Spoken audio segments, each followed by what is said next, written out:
Hello दोस्तों, इससे पहले की वीडियो में हमने चौबोली का पहला बोल सुना। अब इस वीडियो में हम चौबोली को राजा विक्रमादित्य दूसरी बार कैसे बुलाते हैं वह कहानी सुनने वाले हैं।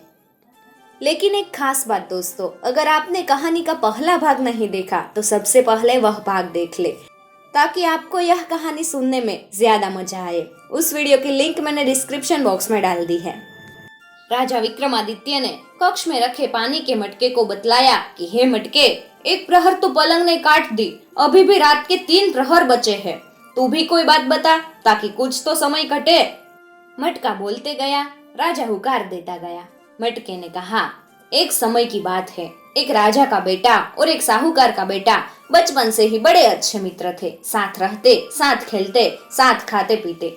एक दिन उन्होंने बचपने व नादानी में आपस एक वचन किया कि जिसकी शादी पहले होगी वह अपनी पत्नी को सुहाग रात को अपने मित्र के पास भेजेगा। समय बीता और बात आई गई हो गई। समय के साथ दोनों मित्र बड़े हुए तो साहूकार ने अपने बेटे का विवाह कर दिया। साहूकार की बहू घर आ गई। सुहाग रात का समय।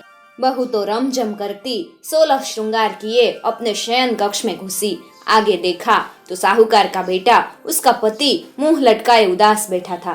साहूकार की बहू बड़ी चतुर थी। अपने पति की यह हालत देख बड़े प्यार से हाथ जोड़कर बोली, क्या बात है नाथ, क्या आप मेरे से नाराज हैं? क्या मैं आपको पसंद नहीं हूँ, या मेरे माँ बाप ने शादी में जो दिया वह आपको पसंद नहीं? मैं जैसी भी हूँ आपकी सेवा में हाजिर हूँ। आपने मेरा हाथ थामा है, मेरी लाज बचाना अब आपके हाथ में है।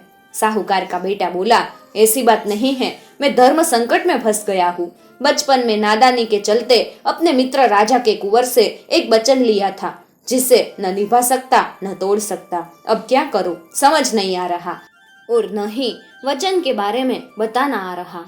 ऐसा क्या वचन दिया है आपने, कृपया मुझे भी बताए।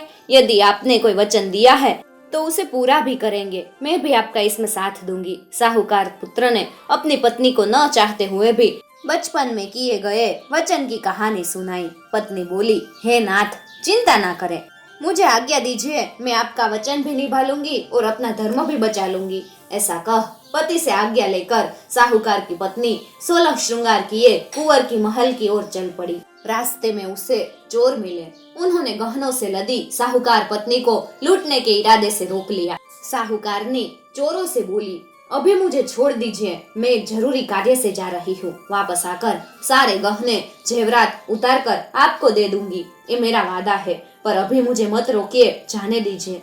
चोर बोले, तेरा क्या भरोसा, क्या पता जाने के बाद आए ही नहीं, और आए भी तो सिपाहियों के साथ आए। साहूकारनी बोली, मैं आपको वचन देती हूँ, मेरे पति ने एक वचन दिया था, उसे पूरा कर आ रही हूँ। वह पूरा कर आते ही आपको दिया वचन भी पूरा करने आऊंगी। चोरों ने आपस में सलाह की कि देखते हैं यह वचन पूरा करती है या नहीं। यदि नहीं भी आई तो कोई बात नहीं, एक दिन लूट का माल न मिला सही। साहूकार ने रमझम करती कुंवर के महल की सीढ़ियां चढ़ गई। कुंवर पलंग पर अपने कक्ष में सो रहा था। साहूकारनी ने कुंवर के पैर का अंगूठा मरोड़ जगाया, जागो कुंवर सा। कुंवर चौकसा रह गया और देखा उसके कक्ष में इतनी रात गए एक सुंदर स्त्री 16 श्रृंगार किए खड़ी है। कुंवर को लगा वह सपना देख रहा है, इसलिए कुंवर ने बार बार आंखें मलकर देखा और बोला, हे देवी, तुम कौन हो, कहाँ से आई हो, और इस तरह इतनी रात्रि गए तुम्हारा यहाँ आने का प्रयोजन क्या है? साहूकार की पत्नी बोली, मैं आपके बचपन के मित्र साहूकार की पत्नी हूँ। आपके व आपके मित्र के बीच बचपन में तय हुआ था कि जिसकी शादी पहले होगी वह अपनी पत्नी को सुहाग रात में अपने मित्र के पास भेजेगा।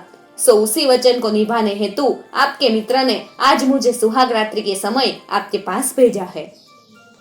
कुंवर को यह बात याद आते ही वह बहुत शर्मिंदा हुआ और अपने मित्र की पत्नी से बोला, हे देवी, मुझे माफ कर दीजिए, वो तो बालपन में नादानी में हुई बातें थी, आप तो मेरे लिए माँ बहन समान है। यह कहकर कुंवर ने मित्र की पत्नी को बहन की तरह चुंदड़ी सिर पर उठाई और एक हीरे मोतियों से भरा थाल भेंट कर उसे विदा किया।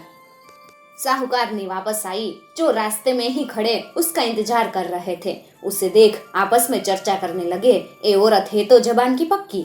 साहूकारनी ने चोरों के पास आकर बोला, यह हीरो मोतियों से भरा थाल रख लीजिए, ये तुम्हारे भाग्य में ही लिखा था और मैं अभी अपने गहने उतार कर भी आपको दे देती हूँ। यह कहकर साहूकारनी अपने एक एक कर सभी गहने उतारने लगी। चोरों को यह देख बड़ा आश्चर्य हुआ। वे पूछने लगे, पहले ये बता कि तू गई कहाँ थी और ये हीरो भरा थाल तुझे किसने दिया? साहूकारनी ने पूरी बात विस्तार से चोरों को बताई। सुनकर चोरों के मुंह से निकला, धन्य है ऐसी औरत जो अपने पति का वचन निभाने कुंवर जी के पास चली गई और धन्य है कुंवर जी जिन्होंने इसकी मर्यादा की रक्षा व आदर करते हुए इसे अपनी बहन बनाकर इतने महंगे हीरे भेंट किए। ऐसी चरित्रवान और धर्म पर चलने वाली औरत को तो हमें भी बहन मानना चाहिए। और चोरों ने भी उसे बहन मान उसका सारा धन लौटाते हुए उनके पास जो थोड़ा बहुत लूटा हुआ धन था वो भी उसे भेंट कर सुरक्षित उसके घर तक पहुंचा दिया। अब मटकी राजा से बोली, हे राजा विक्रमादित्य, आपने बहुत बड़े बड़े न्याय किए हैं। अब बताए इस मामले में किसकी भलमनसाई बड़ी, चोरों की या कुंवर की? राजा बोला, यह तो साफ है, कुंवर की भलमनचाहत ज्यादा बड़ी। इतना सुनते ही चौबोली को गुस्सा आ गया और वह गुस्से में राजा से बोली, अरे राजा, तेरी अक्ल कहाँ गई? क्या ऐसे ही न्याय करके तू लोकप्रिय हुआ है? सुन, इस मामले में चोर बड़े भलमानस निकले। जब साहूकारनी चोरों को वचन के मुताबिक इतना धन दे रही थी, फिर भी चोरों ने उसे बहन बना पास में जो धन था वह भी दे दिया। इसलिए चोरों की भलमनचाहत ज्यादा बड़ी है। राजा बोला, चौबोली ने जो न्याय किया है वही खरा है। बजारे ढोली ढोल, चौबोली बोली दूजो बोल। और ढोली ने नगारे पर जोर से दो धे मारी, घैं घैं। अब राजा विक्रमादित्य चौबोली को दूसरी बार कैसे बुलाएगा, इस सुनने के लिए आपको कहानी का तीसरा भाग सुनना पड़ेगा। दोस्तों, अगर आपको हमारी कहानी अच्छी लगी हो तो अपने मित्रों के साथ जरूर शेयर कीजिएगा और साथ ही कहानी को आगे सुनने के लिए हमारे चैनल को भी सब्सक्राइब कर लीजिएगा ताकि आने वाले दूसरे पार्ट की नोटिफिकेशन सबसे पहले आपको मिल सके।